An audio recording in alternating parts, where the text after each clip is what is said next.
عنہ کے بارے میں. تو بیر عثمان وہ دوسرا آدھا دینے کے لیے بھی تیار ہو گیا، اور اس کی جو قیمت اس نے بتائی وہ اس وقت کے 15,000 درہم، یعنی یوں سمجھ لیجیے کہ کمپلیٹ کنواں جو ہے 35,000 درہم میں خرید کر کے حضرت عثمان رضی اللہ تعالی عنہ نے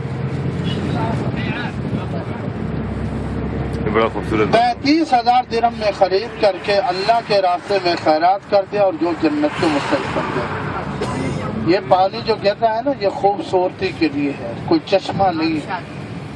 اگر یہاں چشمے ہوتے تو آپ کو پیٹرول جو ہے وہ 1 ریال کا 2.5 لیٹر ملتا ہے، اور پانی جو ہے وہ آدھا لیٹر ملتا ہے. ایئرپورٹ میں تو بلکہ اس سے بھی مہنگا ملتا ہے، اور ڈیزل آپ کو 4.5 لیٹر ملتا ہے. سمجھے؟ تو یہ مصنوعی ہے، ایسے خوبصورتی کے لیے.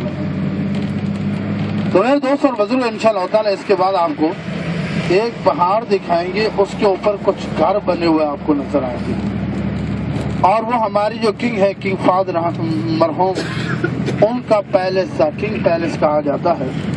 اور تاریخ میں اس جہاں کا نام ذکر موجود ہے، اسے جرف کا علاقہ کہا جاتا ہے. جیم را فا، جرف کا علاقہ کہا جاتا ہے. اور یہ وہ ہے جہاں سے دجال جو ہے وہ مدینہ منورہ میں داخل نہیں ہو سکے گا، یہاں سے باہر ہی رہے گا. تو انشاءاللہ یہ جگہ پہ آگے آ رہی ہے، آپ ذات دیکھ سکیں گے انشاءاللہ تعالیٰ. تو میرے دوست اور بزرگوں، ابھی میں آپ کو وہ چیزیں بتا رہا ہوں جو عرب کے اندر پائی جاتی ہیں اور پوری دنیا میں کہیں بھی نہیں پائی جاتی، اور پھر عرب کے بھی خاص شہر ہیں جن کے اندر وہ چیزیں پائی جاتی ہیں، اور ان کا باقاعدہ طور پر احادیث میں ذکر موجود ہے. آپ حدیث کی بڑی سے بڑی کتاب لیں یا چھوٹی سے چھوٹی لیں، اس کے اندر جو ہے باقاعدہ طور پر ان کا ذکر موجود ہے. اور ہم سب کا یہ ایمان ہے اور ہونا بھی چاہیے کہ اللہ کے نبی نے جو کہا ہے وہ سچ اور حق ہے. میرے دوست اور بزرگ، ان میں سے سب سے پہلے جو تحفہ اور ہدیہ جو گفٹ آج حضرات لے جاتے ہیں، اور ہمیں بھی چاہیے کہ ہم اپنے دوست احباب کے لیے زیادہ سے زیادہ یہ چیزیں لے جائیں. ان میں سے سب سے پہلے جو تحفہ اور ہدیہ ہے اسے آب زمزم کہا جاتا ہے. وہ پہاڑی کے اوپر مکانات آپ کو نظر آ رہے ہوں گے. آب زمزم ہے جس کے بارے میں آپ صلی اللہ علیہ وسلم نے فرمایا کہ پانیوں میں بہترین پانی جو ہے وہ زمزم ہے. اور آپ نے فرمایا کہ جو آدمی اسے یقین کے ساتھ استعمال کرے گا، اللہ نے اس کے اندر جو ہے شفا رکھی. اور یہ بھی کہا ہے کہ وہ پانی آب زمزم جو ہے، اس کو آپ جس بیماری کی نیت سے پڑیں گے، پیئیں گے، جس بیماری، جو بھی بیماری ہے، اگر آپ اس بیماری کی نیت سے اسے پیئیں گے تو اللہ آپ کو اسی بیماری کی شفا عطا فرمائے گا. اور پھر اس پانی کے بارے میں یہ بھی لکھا ہے کہ آب کوثر، جہاں سے آپ صلی اللہ علیہ وسلم جنتیوں کو پانی پلائیں گے، اس پانی سے بھی یہ پانی جو ہے اعلیٰ ہے، جسے زمزم کہا جاتا ہے. اور دوسرا جو ہے، یہ ایک گفٹ ہوگا ہدیہ جو آج حضرات لے جاتے ہیں. اور دوسرا جو ہے وہ مدینۃ المنورہ کا ہے، جسے اجوا کھجور کہا جاتا ہے. اجوا کھجور وہ ہے جس کے بارے میں آپ صلی اللہ علیہ وسلم نے فرمایا یہ جنت کا پھل ہے. اور دوسرے حدیث میں فرمایا کہ جو آدمی اجوا کھجور استعمال کرے گا اس پر جادو سحر وغیرہ اثر نہیں کرے گا، اور اس پر زہر بھی اثر نہیں کرے گا. یہ حدیث ہے.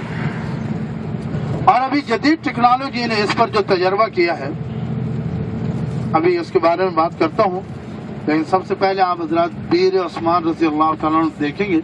یہ کنواں ہے اور باغ کے اندر ہے، اور ہم اس کی باہر سے زیارت کر سکیں گے. اور یہ بورڈ بھی پڑا ہوا ہے، مزرعہ بیر عثمان، یہ بورڈ آگے کی طرف ہے، آپ حضرات دیکھ سکیں گے انشاءاللہ تعالیٰ. مزرعے کا معنی گارڈن، بیر کا معنی کنواں، اور حضرت عثمان رضی اللہ، اس باغ کے اندر وہ کنواں ہے اور اس کی طرف ہی قریب ہے.